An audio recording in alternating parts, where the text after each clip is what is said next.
Hello there. Dr. Bill Crawford here, psychologist, speaker, author of 4 books, host of 2 PBS specials.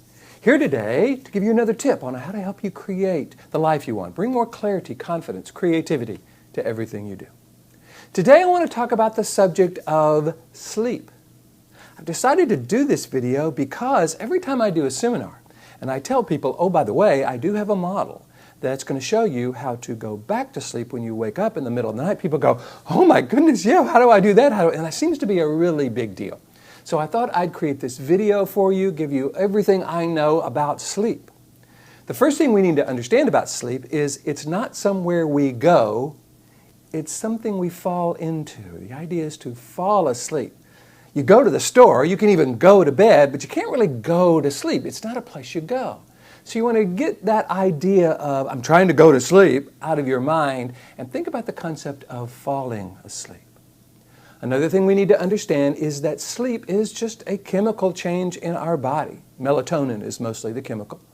And that's a big deal because one of the things that I teach as I go around talking about how to be more productive, more happy, deal with situations, is that our emotions are really chemical changes in our body.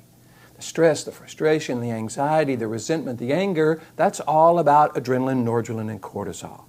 Interestingly enough, those are also the chemicals that wake us up in the morning. So one of the things I talk about when I'm dealing with stress is that stress isn't a problem. It's a chemical change in our body that does a wonderful job of waking us up in the morning. It just can produce thoughts and feelings and states of being that don't serve us for the rest of the day. So what we want to do is say, okay, what's going on? Am I producing the wake-up chemicals when I really want to produce the sleep chemicals?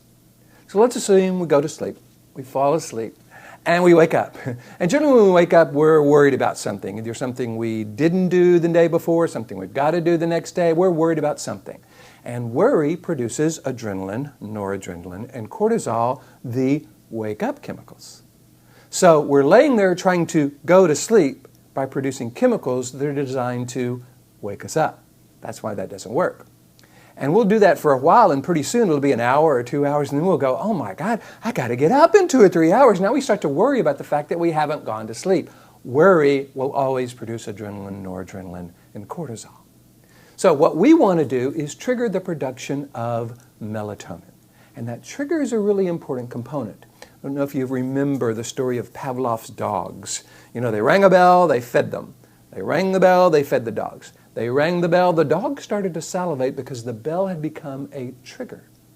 Now, salivation is a chemical change in their body as well. So what we want to do is start to trigger the production of melatonin, A, before we fall asleep, and B, in order to fall back asleep.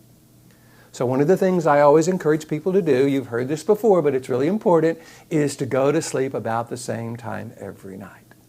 And see, problem we have with that is very few people say, okay, I'm really looking forward to getting a certain amount of sleep tonight.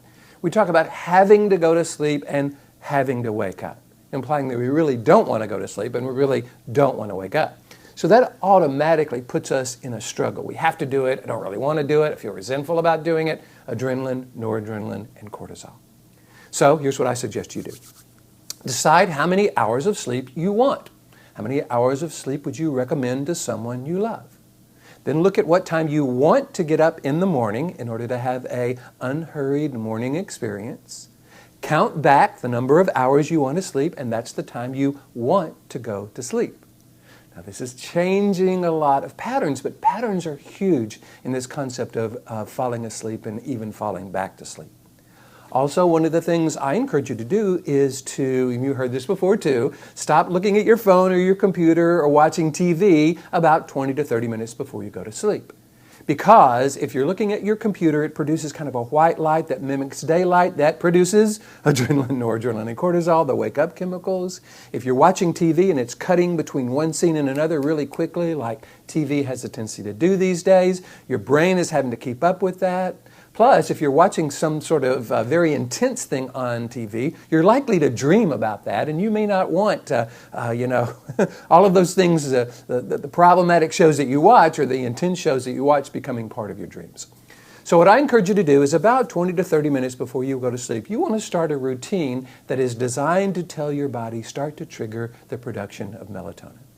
For me, it's a hot bath or a hot shower. I love that because it relaxes every muscle in my body. Heat is wonderful in that way. When I travel, I always do that. Hot bath is my preferable thing. I only stay in about 3 to 4 or 5 minutes, just enough to get totally relaxed. Hot shower is fine if I can't take a bath, but the idea is to be totally relaxed as much as possible. Then I go to bed and I read a book. Now this book can't be Stephen King or even something that's truly compelling. You want something that's interesting enough to kind of read, but something that really is going to allow you to fall asleep. Not so much that it's boring, because you wouldn't want to read that, but something interesting but not compelling. Not a novel, some nonfiction book. It's kind of maybe how to fall asleep. Or there's a book called Life from the Top of the Mind from this psychologist guy. That might be a good thing to read. So you want to read that book, and what's going to happen is now that you've kind of taken that hot bath or hot shower, you're laying in bed, you're reading this book, you're going to start to feel sleepy. When you do, you reach up, you turn off the light, and you allow yourself to fall asleep. You put yourself right on the edge of sleep, and then allow yourself to fall asleep. Now, if you wake up in the middle of the night, here's what you want to do. You want to produce melatonin, not adrenaline, noradrenaline, and cortisol. So what you want to do is breathe. Say the word relax on the exhale. What that does is give your mind and your body something to do while it's preparing to fall back asleep. You do that until you feel in control. In other words, rather than worrying or thinking about something, you don't just stop thinking about it. I've got to stop worrying. I've got to stop thinking about this. That has you thinking and worrying about the things you want to stop thinking and worrying about. Doesn't work. Breathing and focusing on your breathing until you feel in control. And then because any image we hold in our mind produces a chemical change in our body, you want to imagine a time in your past when you were feeling how you want to feel now. Really sleepy, really drowsy. Maybe you were really tired, maybe you were about to take a nap, maybe it was the end of the day, but boy, the bed felt really good, or you laid down and it just felt so good, you just found yourself falling asleep. So you put yourself right on the edge of sleep, and then you allow yourself to fall asleep. You can actually do this with using the brain model. Breathe, relax, ask how I'd rather be feeling, imagine feeling that way, notice the change, B-R-A-I-N. Because the goal here is to have your brain trigger the kind of chemicals you want at that time in your life, which is melatonin, and that helps you fall back asleep. Now, you want to give yourself about a month to get used to this. This is a new skill, a new habit, especially the whole sleep cycle. I know some of us really like to sleep in on the weekends. Understandable, but that's kind of confusing your body. You basically train your body to wake up at a certain time, and then you switch it around. And your body goes, oh, okay. So it starts to retrain itself to sleep in, and then Monday comes along and we switch it around. That can be really confusing. You want your natural biorhythms to work with you.